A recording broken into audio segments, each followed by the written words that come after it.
আন্তঃওয়ার্ড football tournament ২০২৫-এর Mohammadpur জোনের খেলায় অংশ নিয়েছে ৮টি ক্লাব। শুক্রবারের ম্যাচগুলো অনুষ্ঠিত হয় মোহাম্মদপুর শারীরিক শিক্ষা কলেজ মাঠে।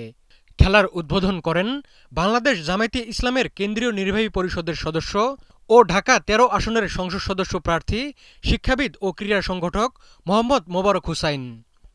প্রধান অতিথির বক্তব্যে তিনি বলেন, খেলাধুলার মাধ্যমে যুব সমাজকে মাদকমুক্ত রেখে ফুটবলের হারানো গৌরব ফিরিয়ে আনতে হবে।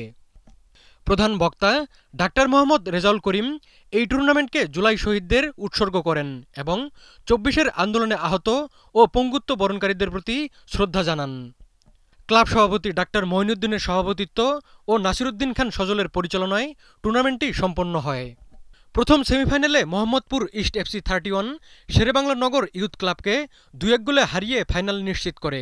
অপর সেমিফাইনালে Mohammadpur Friends Sporting Club Adabor ইউনাইটেডকে ৩-২ গোলে পরাজিত করে।